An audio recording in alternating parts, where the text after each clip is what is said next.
성도의 현실, 부활과 생명이라는 제목으로 함께 은혜를 나누도록 하겠습니다. 한번 따라해 보시겠습니다. 성도의 현실, 부활과 생명. 우리가 읽은 요한복음 11장은 우리가 잘 알고 있는 죽은 나사로가 이제 다시 살아난, 예수님께서 다시 살리신 그러한 기적이 있는 그러한 내용으로 되어 있습니다. 그런데 이 요한복음 11장은 다른 복음서에는 없는 그런 내용입니다. 요한복음에만 있는, 이렇게 죽은 나사로를 살렸음에도 요한복음에만 이렇게 있는 그러한 내용입니다. 요한복음에는 예수님이 이제 누구신지가 이제 초점이 맞춰져 있어요.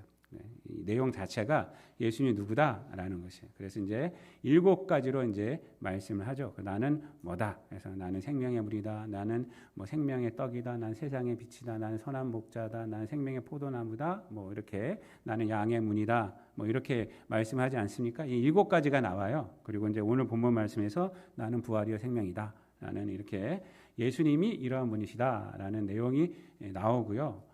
또 하나는 7가지 또 표적이 나옵니다.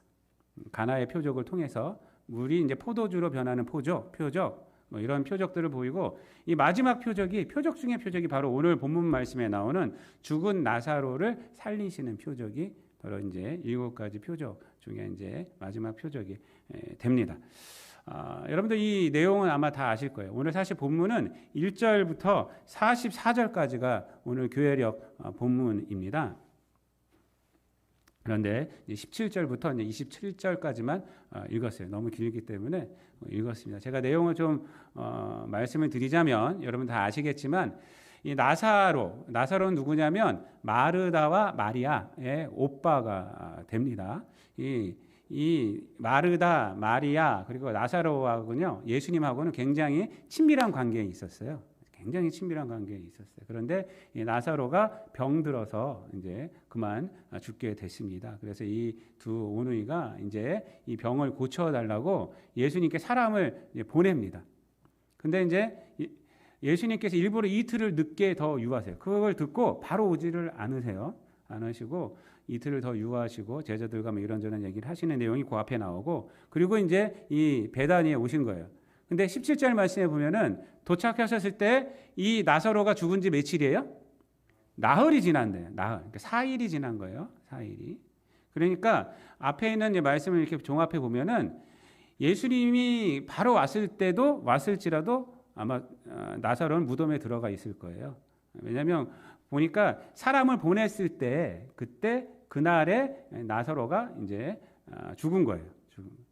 그리고 또 이틀을 더 유하신 겁니다. 근데 이 나흘이나 됐다는 것에 좀 의미가 있습니다. 왜 그러냐면 나흘이라는 것은요, 이 유대인들은 사람이 죽으면 3일 정도는 영혼이 떠돈다라고 생각을 했어요. 그러니까 3일 안에선 살아날 수도 있다라는 생각이 있었어요. 근데 이 나흘이라는 것은요, 나흘이 됐다는 것은 완전히 죽었다는 거예요. 그러니까 사람들 생각에 완전히 죽었다라는 생각이.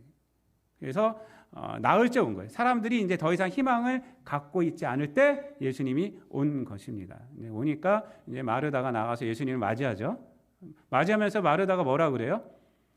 주님께서 여기 계셨더라면 내 오라비가 죽지 아니었겠습니다라고 21절 말씀에서 합니다. 그런 아쉬움을 얘기해요. 예수님께서 여기 계셨더라면, 조금 빨리 일찍 오셨더라면 이런 말은 안 하고요. 여기 계셨더라면 우리 오라비가 병에서 나았을 것입니다. 죽지 않았을 것입니다. 라고 얘기를 해요. 그런 얘기를 합니다. 그렇지만 주님께서 지금이라도 무엇이든지 얘기하시면 하나님께서 들으실 줄 믿습니다. 라는 이런 고백도 또 얘기를 합니다. 근데 이 고백이 예수님께서 우리 오빠를 살려주실 거다라는 그러한 기대를 갖고 얘기한 건 아니에요. 그냥 그렇게 얘기를 한 것입니다. 너무 매몰차게 얘기한 것 같다라고 생각을 해서인지 모르겠지만 하나님께 기도를 하시면 하나님이 들어줄 줄 믿습니다라고 이렇게 최언 정도로 그냥 얘기를 합니다. 그때 예수님께서 놀라운 얘기를 하죠. 나사로가 살아나리라. 나사로가 살아나리라. 근데 그 말을 이해를 못해요. 이미 이제 나흘이나 지났기 때문에. 마르다는요, 뒤에 무덤가에 갔을 때도 이런 얘기를 해요. 냄새가 납니다. 라는 얘기까지 해요. 이해를 못해요. 그러니까 어떻게 하냐면 자기가 갖고 있는 믿음으로 고백을 해요. 그렇죠. 부활의 때는 다시 살아날 줄 믿습니다. 라고 얘기를 합니다. 그러니까 여기서 말하는 부활하는 우리가 생각하는 부활하고는 좀 틀려요. 근데 이들이 생각하고 있던 부활이에요. 우리는 예수 그리스도를 통한 부활이잖아요. 지금 현재 우리가 생각하고 있는 부활은 자기가 갖고 있던 그러한 신앙적으로 그냥 부활의 때는 나사로가 살아날 거예요. 그래요. 그때 당시에 사두개인들은 부활을 믿지 않았어요. 근데 당시 유대인들, 사두개인들을 제외한 유대인들은 부활을 믿고 있었어요.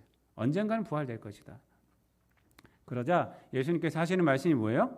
나는 부활이요 생명이니 나를 믿는 자는 죽어도 살겠고, 죽어도 네가 믿듯이 죽어도 살겠고, 무릇 살아서 나를 믿는 자는 영원히 죽지 아니하리니 이것을 내가 믿느냐라고 이렇게 말씀을 하십니다. 그러자 마르다가 신앙의 고백을 하죠. 그게 이제 27절인데 한번 다 같이 한번 읽어볼게요. 시작. 이르되 주여 그러하매다. 주는 그리스도시요 세상에 오시는 하나님의 아들이신 줄 내가 믿나이다. 아멘. 이 말씀은 공간복음서 마태, 마가, 누가복음에서는 누가 고백한 거예요? 베드로가 한 고백이에요. 베드로. 근데 요한복음에서는 베드로의 입을 통해서 고백하는 게 아니라 이렇게 몇 명의 사람들을 입을 통해서 고백을 해요. 특별히 지금 마르다를 통해서 고백을 하고요. 또 뒤에 가면 부활하신 주님을 만나고 누구를 통해서 고백을 하죠? 도마를 통해서 나의 주님, 나의 하나님이십니다. 그렇게 이제 신앙 고백을 하고 있습니다. 하여튼 이렇게 위대한 신앙의 고백을 합니다. 주는 그리스도시요 세상에 오시는 하나님의 아들입니다. 라고 얘기를 해요. 근데 이 마르다가 사실은 예수님에 대한 고백은 했지만 예수님이 나사로를 살려주겠다라는 그러한 믿음은 없었어요. 그래서 이제 마리아를 부르고 그 무덤 앞에 가고 하잖아요. 거기서도 이제 마르다는 예수님 말려요. 돌문을 치워라 했더니 냄새가 납니다. 이렇게 얘기해요. 그런데 예수님께서 뭐라 그래요? 나사로야 나와라 하니까 나사로가 붕대 감은 채로 나왔어요. 제가 주석책을 보니까 이것도 기적이다. 그래요. 뭐가 기적이에요? 붕대 감은 채로 어떻게 입구를 찾았냐? 그 성령께서 인도하신 거다. 붕대 감은 있는데 눈도 안 뜨고 있는데 입구를 어떻게 찾아서 예수께 나왔는가? 이렇게 이제 얘기를 하더라고요. 이것도 또 하나의 기적이다라고 얘기해요. 하여튼 그 음성을 듣고 예수의 음성을 듣고 죽은 나사로가 살아납니다. 이것은 예수 그리스도의 부활을 우리에게 이제 말씀해 주는 것이고요. 그리고 또 하나는 우리의 부활을 또한 말해 주는 겁니다. 재림의 날 예수 그리스도의 음성을 듣고 우리 믿는 자는 어떻게 돼요? 부활하는 거예요. 데살로니가전서 4장에 보면은 나팔 소리가 났을 때 어떻게 된다 그렇습니까? 죽은 자가 먼저 살아나고 그 다음에 우리 살아있는 자가 그 다음에 변화돼요. 그래서 너희는 이 말로 서로 위로하라라고 말하지 않습니까? 여러분 우리 기독교인들은 죽음에 대해서 확실히 좀 알고 있어야 돼요. 죽음에 대해서 두려워할 게 없습니다. 자, 오늘 본문 말씀 속에서 우리가 좀 이게 이제 본문의 내용인데 1절부터 이제 44절까지를 제가 간단하게 말씀을 드린 거예요. 자, 여기서 마르다가 놓치고 있는 것이 있습니다. 특별히 오늘 본문 말씀 속에서 마르다가 놓치고 있는 것이 뭐냐면 마르다는 지금 과거에 예수가 있었더라면 이렇게 말하고 있어요. 그리고 미래에는 부활할 것입니다 라고 말하고 있어요. 예수님 마르다가 놓치고 있는 것이 뭐예요? 현재 함께하고 있는 예수님이에요. 여러분. 현재 함께하고 있는 예수님을 놓치고 있어요. 마르다는. 과거에 있었더라면 우리 오라비가 죽지 않았을 것입니다 라고는 말하고 있는데, 그리고 미래에는 부활할 것입니다 라고는 말하고 있는데, 지금 누가 함께하고 있어요? 예수님이 마르다하고 함께하고 있어요. 현재 예수님이 있는데 그 예수님을 놓치고 있다는 것입니다. 그래서 마르다에게 현재는 지금 뭐가 됐냐면 그 예수님을 놓쳤기 때문에 과거의 아쉬움이 현재가 되었고 미래의 막연함이 현재가 되고 있어요. 지금 그것이 마르다의 상태입니다. 근데 예수님은 마르다에게 계속 말씀하시고 있는 것이 뭔지 아십니까? 내가 지금 너와 함께 있어. 이걸 얘기하고 있어요. 마르다에게 계속 현재 내가 너와 함께하고 있어 라고 말을 하고 있는 거예요. 내 오라비가 살아나리라. 지금 살아나리라. 현재 살아나리라 라고 말하고 있는 것이고요. 나는 부활이요 생명이니 나를 믿는 자는 그래 죽어도 살아 네 믿음대로. 근데 무릇 살아서 나를 믿는 자는 영원히 죽지 않아. 무슨 얘기를 하는 거예요? 지금 내가 너하고 함께 있잖아. 현재 함께 있는 믿음이 왜 없어? 라고 말씀을 하고 있는 것입니다. 여러분, 예수가 있는 한 과거의 아쉬움과 막연한 미래가 현재가 되는 것이 아니라 우리의 현재는 생명의 힘이 역사한다는 것입니다. 믿습니까? 우리가 현재 예수님을 믿고 있는 거예요. 믿습니까? 근데 그 현재 있는 예수님을 늘 놓치고 있어요. 과거에 그래서 미래의 막연함, 우리 신앙이 미래의 막연함이 현재가 되고 있고 과거의 아쉬움이 현재가 되고 있고. 여러분, 부활과 생명은요 교리가 아니에요. 교리가 아니라 실제 우리 안에서 역사하는 능력이 되는 것입니다. 그것이 부활과 생명이고 영생이라는 것입니다. 신앙의 능력은 예수 그리스도를 통해서 죽음의 권세를 이긴 것이 현재의 능력으로 나타나는 것이 신앙이에요. 그게 신앙의 능력입니다. 그래서 우리 기독교인들에게는 두 가지 현실이 존재하는 거예요. 이 세상이라는 현실과 예수 그리스도가 부활이고 생명이라는 현실, 이 두 가지가 존재하는 것입니다. 이 세상이라는 현실은 늘 지나갑니다. 그러나 예수 그리스도가 부활이고 생명이라는 현실은 영원한 거예요. 변하지를 않는 것입니다. 그렇기 때문에 우리는 늘 새 노래로 찬양하는 거예요. 시편 96편 보세요. 새 노래로 찬양하라. 새 노래로 찬양. 98편도 새 노래로 찬양하라. 이 세상은 변하지만 하나님의 은혜는 늘 우리에게 변하지 않고 있어요. 늘 새롭게 찬양이 되어지는 것입니다. 예수 그리스도를 모르는 사람들의 삶은 다 죽음의 권세 앞에서 무능력하게 살아갑니다. 그러나 믿음의 사람은 부활이여 생명이신 예수 그리스도를 통해서 이미 죽음을 뛰어넘어 살아가는 거예요. 죽음을 뛰어넘은 거예요. 우리에게는 영생이 있는 거예요. 우리가 구원받은 것은 마지막에 확인되어지는 것이 아니라 이미 구원받은 거죠. 구원받은 거예요. 우리에게는 영생은 이미 우리에게 주어진 것입니다. 믿습니까? 그래서 무릇 살아서 믿는 자는 영원히 죽지 아니하리니. 우리에게는 그 영원한 생명이 육체가 없어질지라도 우리 안에서 역사하는 거예요. 역사하고 있는 거예요. 그러기에 세상에 어떤 일이 있어도 세상의 현실이 어떠하더라도 절망할 수가 없는 거예요.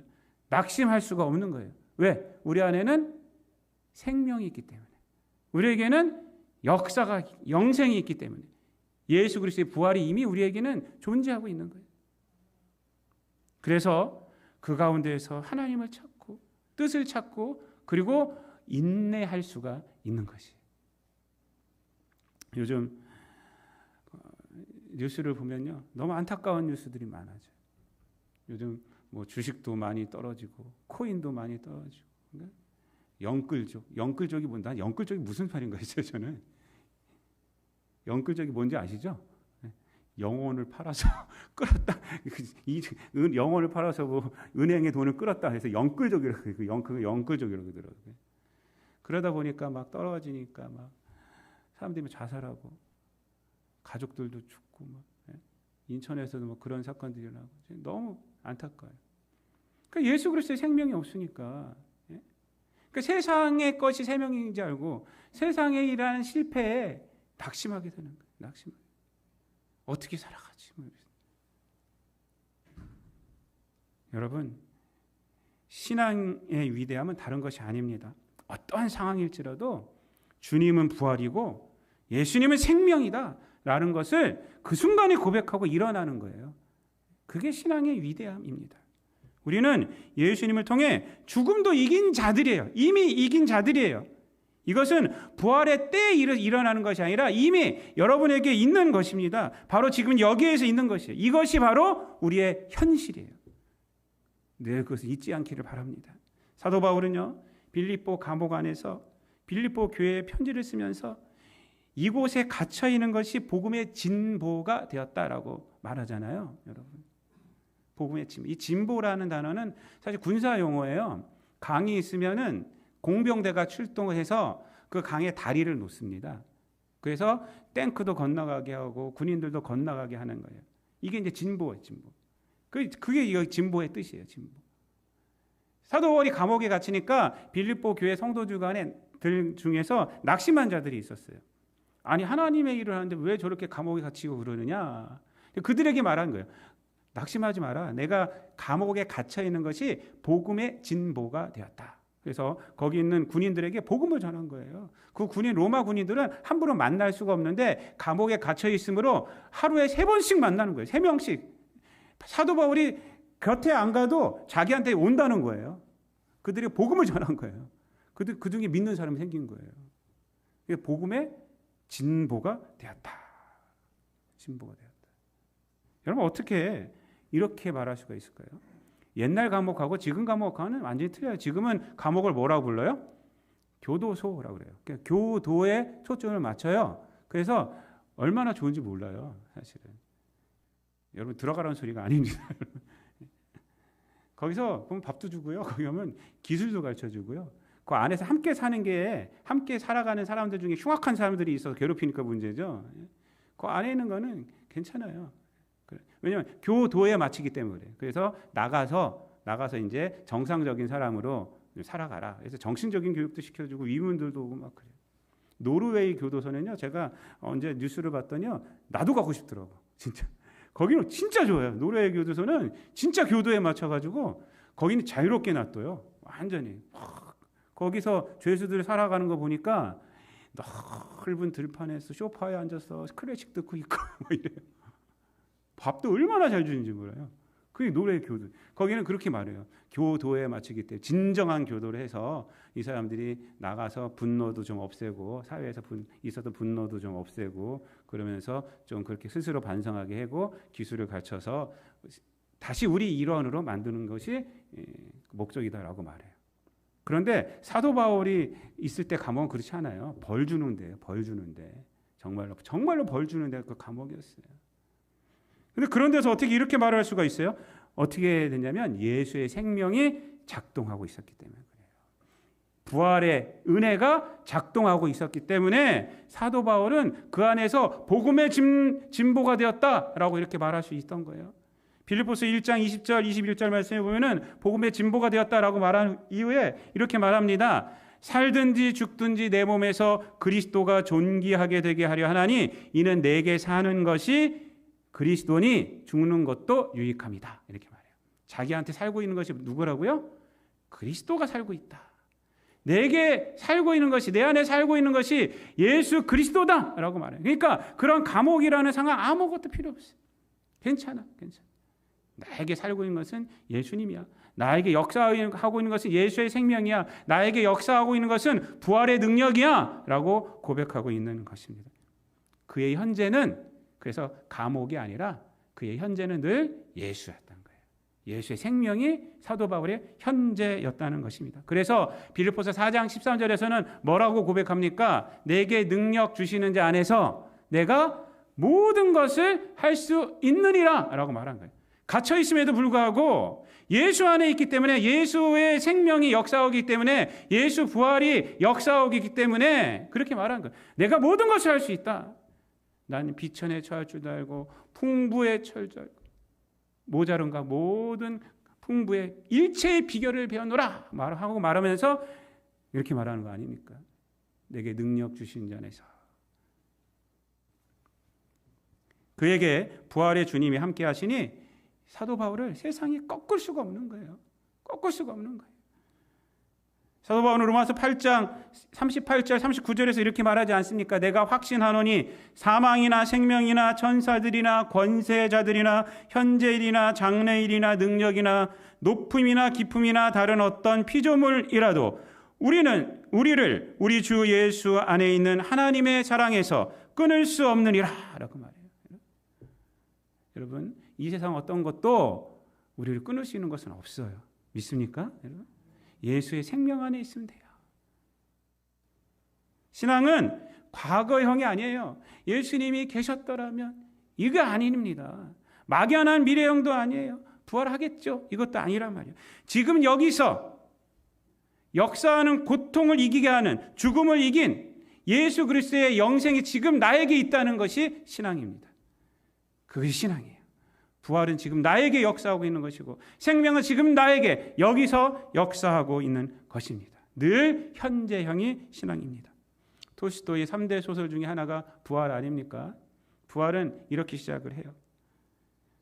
몇십만의 인간이 좁다란 곳에 모여 서로 밀치락 달치락하며 그 땅을 보기 흉하게 만들려고 아무리 길을 쓰고 파헤쳐도 아무것도 도달하지 못하게 땅바닥에다 아무리 돌을 깔아도 그 튼 바구니로 싹터오르는 풀들을 아무리 뽑아버려도 석탄이나 석유로 아무리 그을려도 또 아무리 나무를 자르고 짐승과 새들을 모조리 쫓아버려도 봄은 정녕 봄이었다. 이렇게 시작을 해요. 너무 멋있지 않습니까? 이게 이렇게 부활이 시작되는 거예요. 부활. 여러분, 인간이 아무리 능력을 펴보았자 하나님이 만드신 계절의 법칙을 이길 수가 없다는 거예요. 봄을 막을 수 있어요? 여러분? 아무리 겨울이 길어도요, 봄은 와요. 여러분, 우리 예배 끝나면 돌아보세요. 콘크리트 바닥 사이사이에서 싹들이 올라오고요. 민들레가 올라오고요. 꽃을 피우고 그러고 있어요. 부활 막을 수 있는 거 없는 거예요. 예수의 영생 막을 수 있는 것이 없어요, 여러분. 부활은 이렇게 시작돼요. 이렇게. 아무리 인간이 무슨 짓을 해도 봄은 정녕 봄이었다. 여러분, 이 세상에서 아무리 힘든 것들이 우리에게 닥쳐요. 일들이 닥쳐요. 사단 마귀가 아무리 역사해도요. 예수의 생명을 빼앗을 수는 없어요. 부활의 능력은 빼앗을 수가 없습니다. 십자가가 세상 사람들에게는 미려한 것 같지만 믿는 자들에게는 십자가가 하나님의 능력이 되는 것이에요. 그렇죠? 사도 바울은 고린도전서 1장 25절에서 하나님의 어리석음이 사람보다 지혜롭고 하나님의 약하심이 사람보다 강하다. 이렇게. 하나님이 아무리 약해도 니들보다 낫다. 아무리 약하셔도 아무리 약하셔도. 우리 현실은 언제나 하나님이 되어야 합니다. 우리 현실은 언제나 예수님이 되어야 해요. 이 마르다는 지금 과거에 예수님이 오셨으면 하고 미래엔 부활하겠죠. 그래서 현재 있는 예수님을 놓치고 있어요. 현재 있는 예수. 여러분, 나사로가 다시 살아난 것 자체가 나사로에게 그다지 큰 것은 아닙니다. 사실은. 나사로가 다시 살아나서 몇 년 살았을까요, 여러분? 안 죽었어요? 죽었어요, 사실. 죽었죠. 몇 년 더 산 것이 의미가 그에게 있는 것이 아닙니다. 오히려 다시 살아나서 변한 것이 없어요. 다시 살아난 세상은 어땠냐면 이 유대인들이 나사로를 죽이려고 그랬어요. 예수님도 죽이려고 그러고요. 다시 살아난 나사로도 죽이려고 했어요. 왜? 나사로를 보면 예수님을 증거하니까 사람들이 나사로도 죽이자. 다시 살아난 세상은 자기를 죽이려고 하는 세상이었어요. 다시 살아난 것 자체는 사실은 그에게 의미가 없어요. 나사로에게 의미가 있는 것이 뭔지 아세요? 예수님을 통해서 살아났다는 것이에요. 그것이 의미가 있는 것이에요. 그것이. 예수님을 통해서 살아난 거예요. 그래서 예수님을 통해서 살아난 나사로는 이전과 다른 거예요. 이전에는 그냥 살았지만 이제는 예수의 생명으로 살아났다. 예수의 부르심으로 살아났다라는 것입니다. 이것이 대단한 거예요. 우리는 어떻게 구원받았습니까? 예수 그리스도의 십자가의 보혈로 구원받지 않았습니까? 우리의 삶은 그것이 의미가 있는 거예요. 이제는 그것이 의미가 있는 거예요. 그것이 늘 우리에게 현실이 되어야 돼요. 그것이 우리의 삶을 늘 이끌어야 되는 것이. 히스기야가 병들었을 때 하나님께 기도해서 몇 년을 더 살았습니까? 15년을 더 살았어요. 근데 그 15년의 세월 동안 무엇이 있는지 아세요? 좋은 것이 별로 없었어요. 자기만 더 살았지. 성경에 쓰여진 것은 뭐냐면 더 살아가지고 바벨론 왕의 사자들이 왔을 때 왕궁의 모든 것을 보여줘요. 교만해가지고 그걸 보여줘요. 하나님께서 고쳐주신 건 안 보여주고 그걸 보여줘요. 그래서 하나님께서 책망하시지 않습니까? 그리고 히스기야 왕의 아들이 누구예요? 므낫세예요. 므낫세는 유다의 왕들 중에서 가장 악한 왕이에요. 가장 악한 왕. 전설에 의하면 이사야 선지자가 므낫세에 의해서 톱으로 켜서 죽었대요. 그렇게 순교당했대요. 근데 므낫세가 언제 태어난지 아세요? 나이를 봐하면요, 히스기야가 15년 살 때 더 살아서 태어난 게 므낫세예요. 15년 더 안 살았으면 므낫세 안 태어났어요. 나이가 그래요. 나이가. 여러분, 히스기야가 15년 더 살아서 선한 것이 없었어요. 선한 것이. 우리가 이 땅 가운데에서 이 세상 가운데 그냥 더 산다는 것이 의미가 없어요. 여러분, 예수 그리스도의 부활과 예수 그리스도의 생명, 그 생명으로 살아가는 것이 의미가 있는 거예요. 믿습니까? 그것이 의미가 있는 거예요. 여러분, 시편 90편 말씀도 그렇죠. 제가 늘 말씀드리지만은 우리가 살면 70이고 강건하면 80인데 그 인생의 자랑은 뭐예요? 수고와 슬픔뿐이다. 이렇게 말해요.